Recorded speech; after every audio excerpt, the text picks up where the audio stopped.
52 জন লাইসেন্সপ্রাপ্ত বিশেষজ্ঞ এবং রাশিয়ার লাইসেন্সধারী অপারেটরদের সমন্বয়ে বিদ্যুৎ কেন্দ্রটি পরিচালিত হবে বলে জানা গেছে। শীঘ্রই অসহনীয় লোডশেডিংয়ের হাত থেকে বাঁচবেন এমন আশা রূপপুরবাসীর।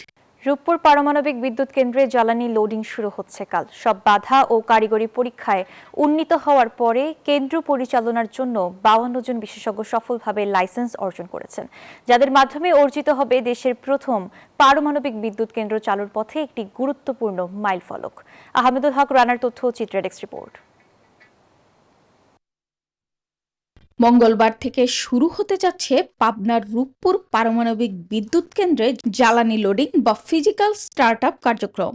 দীর্ঘ প্রস্তুতি ও প্রযুক্তিগত যাচাই বাছাই শেষে শুরু হয় এই যাত্রা। এ নিয়ে সচিবালয়ে সাংবাদিকদের সাথে কথা বলেন বিজ্ঞান ও প্রযুক্তি মন্ত্রী খন্দকার মাহবুব আনান। তিনি জানান, মঙ্গলবার থেকে আনুষ্ঠানিকভাবে ইউরেনিয়াম জ্বালানি লোড করার কাজ শুরু হবে। ফুয়েল লোডিং শুরু হলে এটা 15 দিন লাগবে ফুয়েল লোডিংটা, আবার বাকি 15 দিন লাগবে টেস্টিংটা।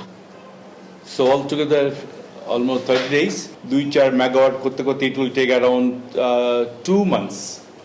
Let's say middle of August or 3rd week of August আমরা আলা চেয়ে তো 300 মেগাওয়াটস বিদ্যুৎ আমরা ন্যাশনাল গ্রিড দিতে পারবো বলে আমরা আশা করছি। উদ্বোধনী অনুষ্ঠানে উপস্থিত থাকবে রাশিয়া থেকে আসা প্রতিনিধি দল। প্রকল্পটি পারমাণবিক বিদ্যুৎ উৎপাদনের পথে সবচেয়ে গুরুত্বপূর্ণ মাইলফলক। পরিকল্পনা অনুযায়ী জুলাইয়ের শেষ অথবা আগস্টের শুরুতে পরীক্ষামূলকভাবে অন্তত 300 মেগাওয়াট বিদ্যুৎ জাতীয় গ্রিডে যুক্ত হতে পারে। চলতি বছরের শেষে অথবা আগামী বছরের শুরুতেই প্রথম ইউনিট থেকে পূর্ণ সক্ষমতায় 1200 মেগাওয়াট বিদ্যুৎ উৎপাদন শুরু হওয়ার কথা। 52 জন লাইসেন্সপ্রাপ্ত বিশেষজ্ঞ এবং রাশিয়ার লাইসেন্সধারী অপারেটরদের সমন্বয়ে বিদ্যুৎ কেন্দ্রটি পরিচালিত হবে বলে জানা গেছে। শীঘ্রই অসহনীয় লোডশেডিংয়ের হাত থেকে বাঁচবেন এমন আশা রূপপুরবাসীর। বসুন্ধরা টিস্যু, অশুদ্ধতার বিরুদ্ধে এক বিন্দুও ছাড় নয়। আশায় বুক বাঁধি রয়েছে, দেশের স্বস্তি ফিরে আসবে। কারেন্টের জন্য মিল কারখানা ইত্যাদি ইত্যাদি সব বন্ধ হয়ে গেছে। লোডশেডিং এর মধ্যে আছি, মানে আগামীতে আমরা এটার থেকে নিষ্কৃতি পাবো, এটাই আমাদের আনন্দ।